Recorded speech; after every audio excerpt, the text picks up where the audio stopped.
Good afternoon, everybody. Edward Leos here, publisher of the Hotel Guide and also your host of Travel Talk. I'm really excited about today's edition. It is actually our 50th episode of Travel Talk, and I couldn't have picked a better guest to have as our episode for number 50 here. But Brad Anderson with Hilton Honors. How are you doing, Brad? I'm great. Thanks so much for having me on the show. This is awesome. 5-0. That's a big milestone. 5-0. Yeah. You know, we were talking off camera a little bit about consistency and the importance of what that means to not only a business, but also for a podcast. And so the fact that we were able to do this on a weekly basis into 2024, really excited about it. And when we connected about having you as our guest for the 50th edition, this couldn't have been a better place for us to be. So I'm really excited about having you on the show, Brad, and talking a little bit about not only yourself, but also what's going on with Hilton Honors as well. So for all of our guests out there that are listening, tell me a little bit about yourself, how you kind of got to the role that you're at, and then we'll kind of dive into some of the business side of things. Yeah, thanks. As I said, having me on the show. First and foremost, I am a proud dad of 2 young children. We're both under 6 years old and a partner of my wife of over 10 years. Professionally, I serve as the vice president of the Global Hilton Honors loyalty program. I'm based out of the Northern Virginia area. And you asked me how I got to Hilton, and I think many folks say this in hospitality, but I'd say I really fell into and fell in love with this industry. And for me, it was on the travel side. So prior to Hilton, I was a consumer of the various loyalty programs by being part of Deloitte Consulting, going around to various clients. And I was then and still am a point-obsessed nerd. I'm sure there's other people out there like that.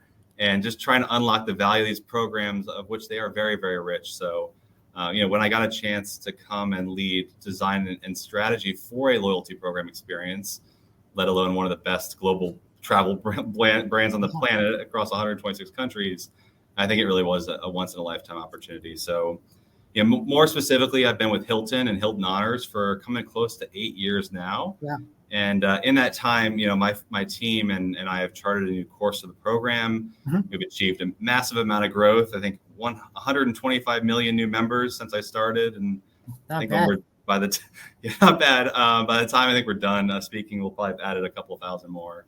In my current role, I have the opportunity to set and lead our global strategy and vision, mm-hmm. and how we position Hilton Honors as, for me, it's the best loyalty program experience across all industries. Sure. But for hospitality, I think it's really about making the staying better for 190 million members. So it's really a dream job. I pinch myself most days, and as you know, in hospitality, it's just making people's dreams come true. So definitely. And I appreciate you giving us the background to how you got to where you are. And, we all have our stories on how we got into the industry. For instance, the same thing with the Hotel Guide. I never thought I would have found into this place. It was the first job out of college, and I started out as an account executive. And then when I was 25 years old, all of a sudden the owner says, "Hey, I knew you wanted to be a publisher of a magazine. How about I sell you this one?" And all of a sudden we are, 31 years later, we've got this magazine, and you and I are chatting about it. So there's so much that's going on with loyalty programs and such.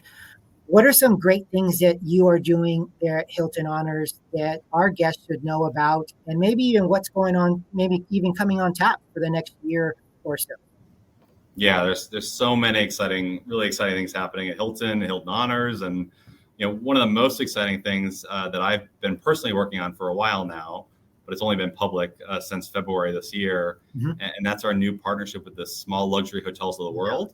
And they're, as of 2 days ago, just welcomed their first Hilton guests to hundreds of these smaller luxury hotels. Nice. And like the most sought after destinations of the world, on top of our amazing 7,600 properties globally. So for folks that don't know and are new to this exclusive partnership really adds a ton of luxury travel experiences for Hilton and complements well. We have a number of luxury brands: Waldorf Astoria, Conrad, Alexar, Insignia. What's so cool, I think, about loyalty programs, so let me talk about loyalty programs for a second, is that, Hilton Honors, we have 24 brands plus these new partnerships. It's just the connective tissue. So we have a relationship with you. It glues these travel experiences together. And I'd say it's more than just a program. It's like how we interact with our guests and Yep. in a very personal way. So, for this partnership specifically, 400 of their about 540 properties joined on. And just last week, so July 9th, we just turned on 300 of these 400 hotels. Wow. And we actually just welcomed our guests like just last night, our first Diamond members out there. So, for us, it's another aspirational opportunity. For folks that don't know, when you book on Hilton.com, you're earning Hilton Honors points, and you can redeem your hard-earned points at these new SLH hotels. And so, happy to share a few examples if that's definitely. Give our guests some examples of what they could look forward to when they're working with you guys. Yeah, for sure.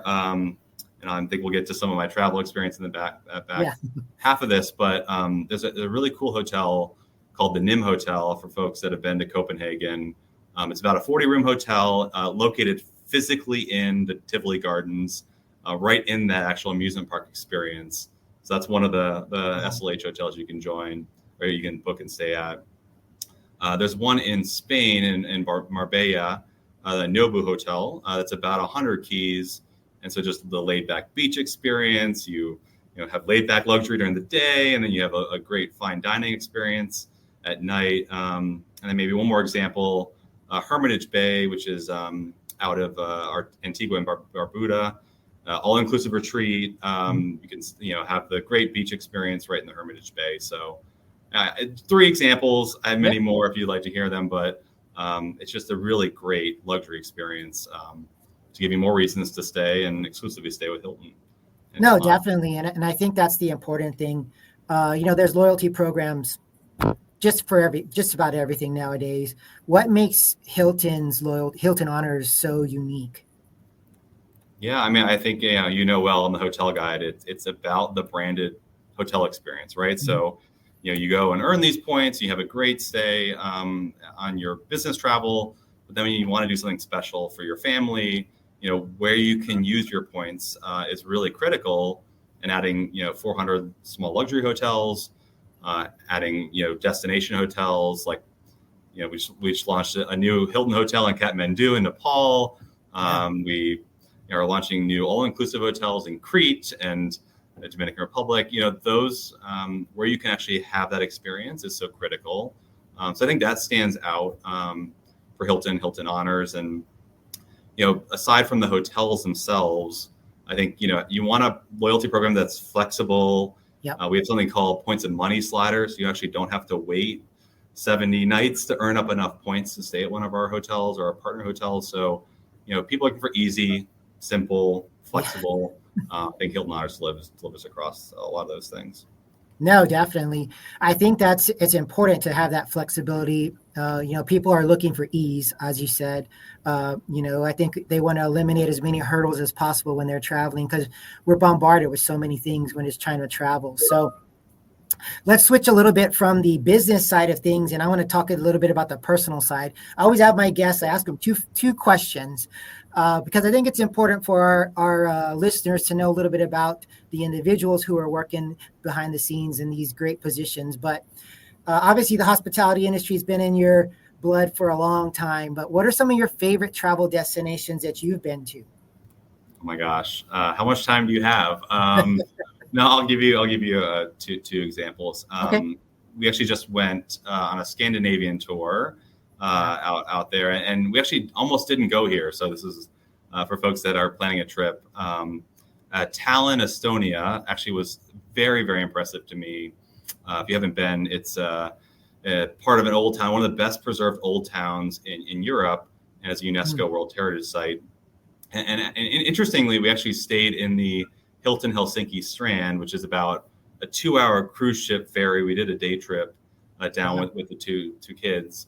And in some ways, the journey can be as much fun as the destination. So sure. This cruise ship, they had a kids zone. It was just a blast for us there. We do have a Hilton hotel there in Tallinn. It's called the Tallinn Park Hotel. You do want to stay, but just the experience to walk the old medieval town, walls built in the 13th century, I think, and you almost just felt like you were, back there so many years ago. Yeah. And the rich history of the place I just didn't know as much about. So definitely Tallinn, Estonia, if you can swing it, that's definitely great. And then more on a personal side, I'm actually going there on Thursday. One of my truly favorite places in the U.S. is the Finger Lakes in Western New York. I don't know if you've been. I have not been. From Texas, but I grew up in upstate New York. I spent all of my summers there.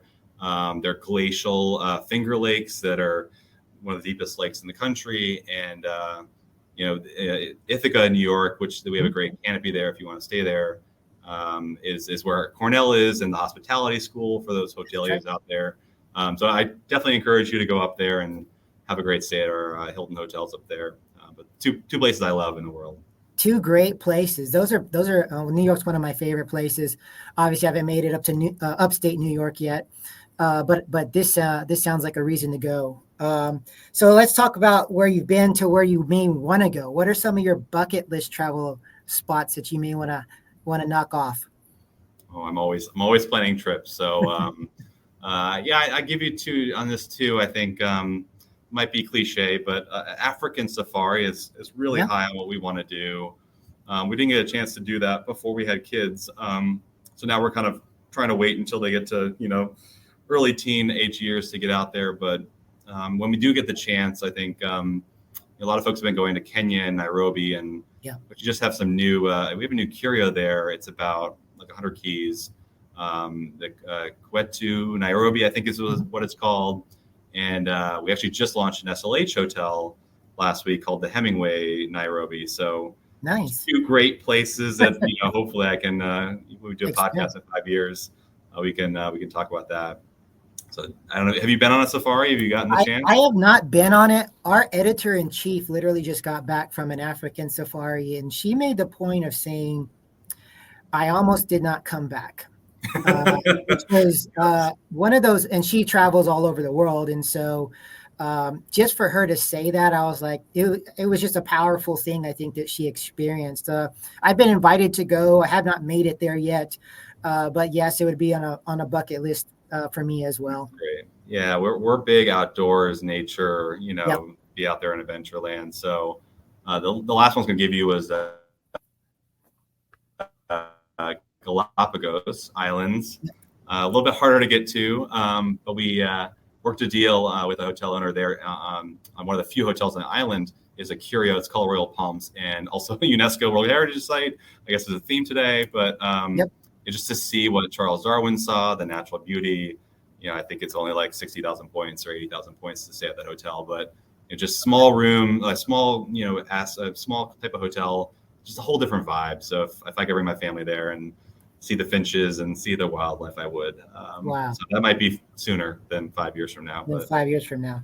Yeah. Well, those are two amazing ideas of where you want to go. So I'm going to keep track of that as well. But as we're wrapping up here, any final thoughts, any things that people need to know about the program, or what's the best way for them to become a loyalty member? Yeah, no, what I'd say is take a look at how much value these programs provide you. They're free to sign up, so there's no gotchas on that front. But it really can enhance and make your stay better. So, now with these new hotels, and we are launching always new hotels, I think a hotel a day globally. So keep coming back and checking out Hilton. Go to HiltonHonors.com and sign up if you're not a member, or hey, re-explore some of these new SLH hotels or luxury hotels, and keep reading the hotel guide to see what's out there. Because hospitality is one of the best industries in the world. No, I agree, Brad. I appreciate that plug too. I didn't even have to pay you for that. Not paid. They're not paid at all. We got to put the little asterisk there. But hey, Brad, it's been a pleasure. 15 minutes goes by way too fast. But I do know that I have a feeling this won't be the last time that we're having our ability to chat and talk about not only the Hilton Honors program and what you're doing from a reward side, but just Hilton in general and travel in general. So I've appreciated you being on this call today. And I think our guests got a ton of information about what's going on and definitely what's going on with the SLH and those good things right there. So Brad, thank you for being on the show today. Awesome. Thank you, Everett, so much. Appreciate it. Perfect. For all our listeners and readers out there, you can find us at thehotelguide.com. Also, make sure that you're sharing this, commenting on it, letting the world know about what's going on. Because one of the big things with the hotel guide is our tagline is very simple: stay for a day or stay for a lifetime. That's what we want to be able to do, and help people travel and make memories. So until the next time, everybody take care, and we'll talk soon.